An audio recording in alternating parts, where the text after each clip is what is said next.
आपको सारी चीजें बता दे, ये जरूरी नहीं।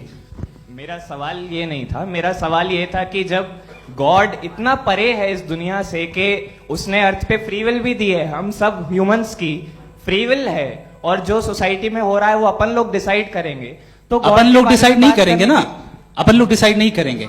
गॉड जो है, गॉड ने वो उसकी जात, उसकी एग्जिस्टेंस टाइम एंड स्पेस से परे है, लेकिन वो हमारा टेस्ट ले रहा है और उसी गॉड ने हमें बताया कि तुम्हें क्या करना है क्या नहीं करना है, तो जाहिर है उस गॉड की बात सुनेंगे ना हम। जी, वो पीछे एक चश्मा लगाए जो मैम खड़ी हैं, उनको दीजिए। हाँ आप जी जी बिल्कुल आएंगे। देखिए मैं कोशिश कर रहा हूँ सब तरफ जाने की। हाँ उनको दीजिए माइक जी। हेलो सर, मैं ओमनी प्रेजेंट नहीं हूँ, टाइम पाबंद हूँ और जहां तक कोशिश कर सकता हूँ करूंगा जी। अपना नाम बताइए। मेरा नाम उर्सुला है, मैं दिल्ली यूनिवर्सिटी की एक स्टूडेंट हूँ और मैं स्टूडेंट फेडरेशन ऑफ इंडिया से हूँ। मेरा सवाल मुफ्ती जी से है कि इस हॉल के इस कमरे में बैठ के हम लोग रेप की मोरालिटी के बारे में फिलोसफिकली बात तो कर सकते हैं, बट असलियत ये है कि रोजमर्रा की जिंदगी में औरतें रेप के थ्रू गुजरती हैं, और हम लोग सिर्फ नंबर्स पे इस तरह नहीं देख सकते, क्योंकि कितनी औरतें हैं इन कंट्रीज में जहां पे आप बता रहे हैं कि केसेस कम हैं, जिनका एक्सेस है कि वो जाके केस फाइल कर सके। कितनी औरतें हैं जो जिनको काम करने की आजादी है उन कंट्रीज में। यूरोप में ये आजादी आ गई, यूरोप में ये रूल्स आ गए, तो हम आज उसके बारे में बात कर पा रहे हैं। जी जवाब।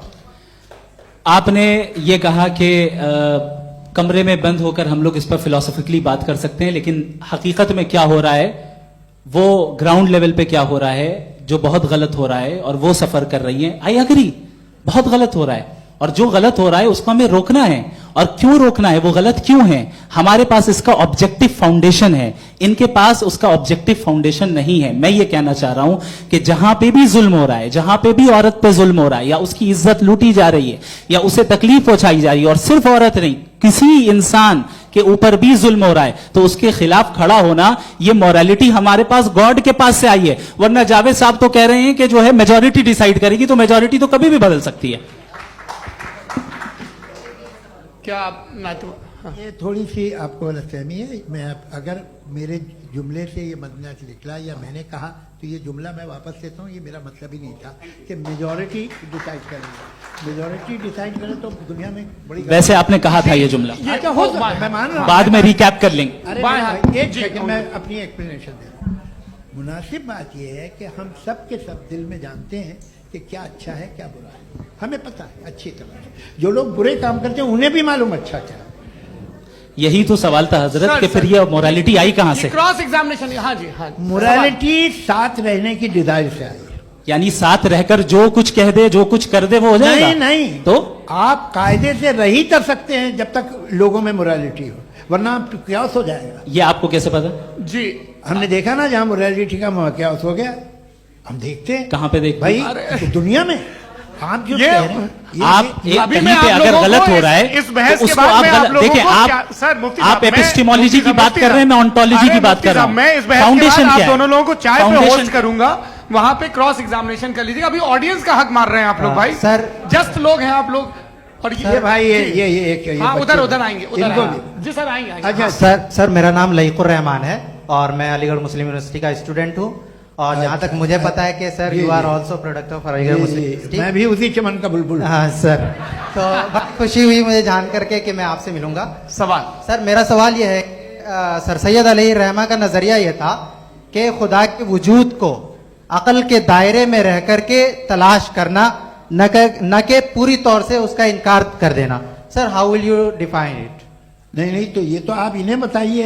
ये सवाल आपसे खुदा का वजूद साबित कर रहे हैं, तो सर आपने इनकार कर रखा है, इस वजह से मेरा क्वेश्चन। उन्होंने यही सर सैयद ने यही कहा ना कि अकल से आप खुदा के वजूद को साबित नहीं कर सकते, यही कहा ना भाई। वो उन्होंने कहा कर सकते हैं और वो कर दिया गया आज। वो फोन तलाश करना या साबित करना अकल से नहीं हो सकता। अरे सवाल तो सुन लीजिए जी। अकल से नहीं हो सकता है, यही कहा ना आपने।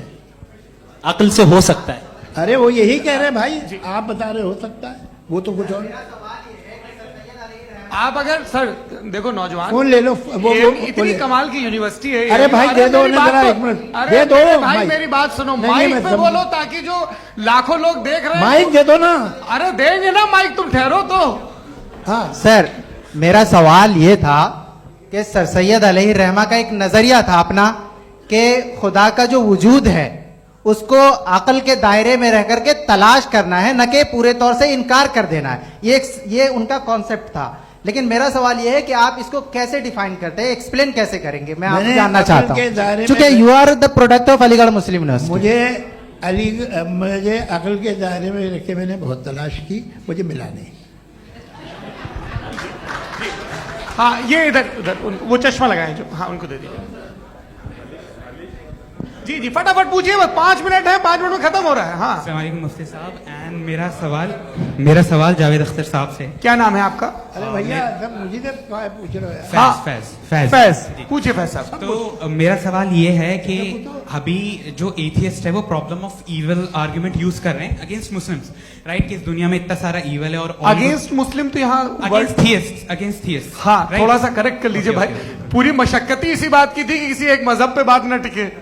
जी, तो बेसिकली ये आर्ग्यूमेंट ऐसा है कि इस दुनिया में इतना ज्यादा इविल एग्जिस्ट करता है और अगर एक ऑल गुड गॉड है तो वो रोकता क्यों नहीं है? लेकिन इस सवाल में एक हिडन अजम्पशन ये है कि इस दुनिया में ईवल एग्जिस्ट करता है। अब एथियस्ट ये कैसे ऑन्टोलॉजिकली प्रूव कर सकते हैं कि इस दुनिया में ईवल एग्जिस्ट करता है? मैं आपको बताता हूँ, थोड़ा सा समझा। नहीं सर एक मिनट, आप हम लोग मेरा इनको सवाल सुनने आए। नहीं please don't do. I want to explain नहीं ऑन्टोलॉजिकली। हम समझ गए सर, इनको अब जवाब देने दीजिए। अच्छा सवाल पूछ लो। मैं अभी तक क्या था वो मैं थोड़ा सा ऐड ऑन कर लेता हूँ। तुम गुरु, तो हम जब इसका राउंड 13 करेंगे ना तब तुमको स्टेज पे बिठाएंगे। जी तो हाँ जल्दी से। तो देखिए एथियज्म के हिसाब से सब कुछ रैंडमली बन गया है, सब कुछ एटम्स और मॉलिक्यूल्स है। एक पत्थर में और मुझ में सिर्फ इतना फर्क है कि हम लोग एटम्स और मॉलिक्यूल्स का अलग अलग रीअरेंजमेंट है। अब एक पत्थर को कोई इंसान तलवार से 2 टुकड़ों में काट दे या मुझे, according to atheism it is same. There is no evil and good according to atheism. जी अच्छा फैज साहब का सवाल ये है कि हाँ कोशिश भी करते तो इससे गलत सवाल नहीं कर पाते। एक लाइफ फॉर्म है और लाइफ फॉर्म में फीलिंग्स हैं, मतलब लाइफ फॉर्म सुनता है, देखता है, टेस्ट कर सकता है, फील कर सकता है। तो उसकी जो ये जो क्वालिटी इस बबल में आ गई हैं वो जानवर में भी है, इंसान में भी है। तो जाहिर है कि उसे कोई तकलीफ पहुंचेगी तो चूंकि उसके पास वो सेंसिटिविटी है तो मैं करेगा। पत्थर में वो सेंसिटिविटी नहीं है। तो ये क्या सवाल हुआ कि अगर पत्थर को काटा तो पत्थर को तकलीफ नहीं होती, तो आपको काटे तो आपको क्यों तकलीफ हो? बैठ जाइए। जी हाँ अगला सवाल।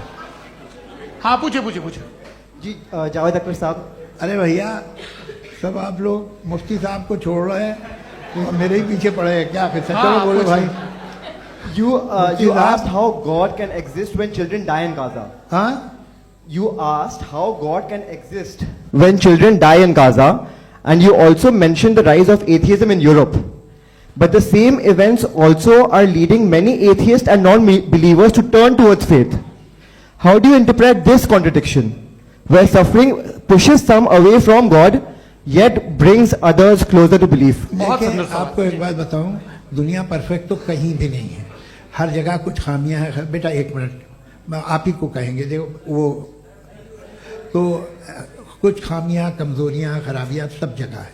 लेकिन अगर देखोगे ईमानदारी से कि दुनिया सबसे ज़्यादा महज़ब कहाँ है, एक आम शहरी को कहाँ हुकूक हासिल हैं, वो बोल सकता है, अपनी मर्जी से काम कर सकता है, अपनी मर्जी से राय दे सकता है, हुकूमत के ख़िलाफ़ बोल सकता है, बरसरे इक़्तिदार लोगों के बारे में बोल सकता है, सरमायादारों के ख़िलाफ़ बोल सकता है।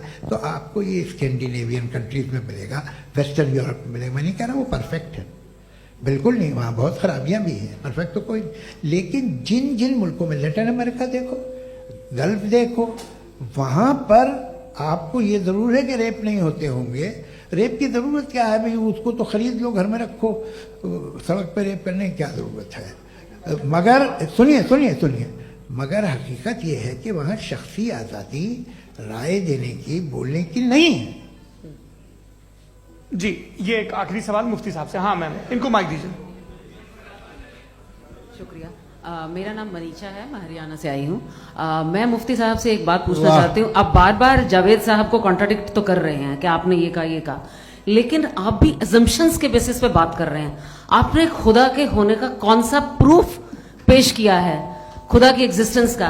अब माँ इस सवाल को अलग रहने दीजिए, कौन एथीस्ट है कौन नहीं है। और दूसरी बात जो आपने एक छोटी सी कही थी कि ये फ्री विल का इस्तेमाल करता है इंसान अपनी, लेकिन इस फ्री विल का इस्तेमाल में मतलब खुदा ने ये दे दी सबको ये इजाजत कि वो कितना घिनौनापन और कितने ज्यादा खराब से खराब तरीके इस्तेमाल कर सकता है। जवाब लोगों को। सुनते जी।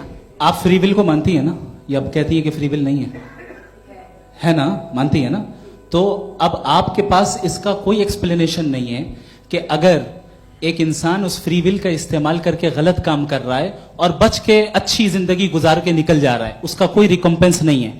हमारे वर्ल्ड व्यू में जो इंसान गलत काम कर रहा है उसको भी रिकम्पेंस यानी उसका बुरा बदला मिलना है, और जो सही काम कर रहा है उसको सही बदला मिलना है। लिहाजा जो फ्री विल है वो इस तरीके से है कि एक लिमिटेड टाइम तक खुदा ने मोहलत दी है। ऐसे नहीं कि छूट दे दी, जो करना है करते रहो हमेशा। वक्त आएगा जब एग्जाम का टाइम खत्म होगा तब रिजल्ट आएगा। दौराने एग्जाम जबरदस्ती आपको नहीं बताया जाएगा। अरे भाई एक सेकंड जी, एक सवाल मुफ्ती साहब से मेरा सर, मुफ्ती साहब से जी, एक सवाल। हाँ, मैं भी- हाँ, हाँ, मुफ्ती साहब, मैम एक प्लीज, एक सेकंड रुक जाइए। आपसे फोन आप इसके बाद पूछ आपसे लीजिएगा, माइक यहीं छीन रहेंगे वो। चुका। हाँ, बोलिए। मैं मुफ्ती मैम, साहब एक एक ही सेकंड। सवाल करता जी। हूँ कि अगर जो हो रहा है फ्री विल से हो रहा है और एक दिन बरोज़ क़यामत इंसाफ होगा मैशर में वगैरह वगैरह, तो दुआ क्यों मांगते हैं लोग? दुआ मांगते हैं इसके मतलब है अभी भी उसने ये डिपार्टमेंट रखा है कि मैं रोजमर्रा की जिंदगी में इंटरफेयर बिल्कुल कर बिल्कुल, सकता हूं। He can. तो तुम कैन हो, तुम मुझे नौकरी दिला देते हो, मेरे बेटे को ग्रीन कार्ड दिला देते हो, और 45,000 बच्चे मरते हो उन्हें रोकते नहीं हो। नहीं तो क्या आप ये कह रहे हैं कि इस दुनिया में जालिमों को कभी पकड़ी नहीं होती है? अरे जो भी पकड़ होगी वो बच्चे रोते हैं। बिल्कुल, देखिए वो और मैंने क्या, अपने रोते हैं ओपनिंग बच्चे स्टेटमेंट में यही कहा था आप कि मुझे जनाब नौकरी जावेद दिलवा साहब सिर्फ रहे हैं, इमोशनल मेरी आर्गुमेंट बेटी की जैसे दिस इज जगह एन शादी इमोशनल करा रहे हैं। आर्गुमेंट। ये छोटे मोटे देवियों काम- और इसके सज्जनों, पीछे देवियों और इसके सज्जनों, पीछे का रीजन मैंने बताया क्या है? देखिए, इसके मैं पीछे बार का बार यहाँ wisdom क्या है पर मैंने बताया। मंच से आप लोगों को सज्जनों इसलिए कह रहा हूं ताकि थोड़ा सा आपके कॉन्शियंस पे जोर रहे कि आपको ऑर्डर बचा के रखना है। वक्त तय हुआ था, ये वक्त पूरा हुआ, आपने इतने धैर्यपूर्वक सुना, मैं आप सबका बहुत बहुत शुक्रगुजार हूं। यदि इन दोनों विद्वानों की इच्छा होगी तो कभी हम इस बातचीत का राउंड 2, राउंड 3, यही तो देखिए खूबी है इंसान की कि बहस मुबाहसे में वो पड़ा रहता है। आप लोगों ने बड़े धैर्य का परिचय दिया, बहुत बहुत शुक्रिया। इसी के साथ ये बातचीत यहाँ पे अब आप समाप्त लोग को होती है। मैं एक बात बता दूं, ये सारी बहस हो गई, अब मुफ्ती साहब और बड़े मुफ्ती साहब इन साथ के साथ मैं खाना खाने वाला हूं।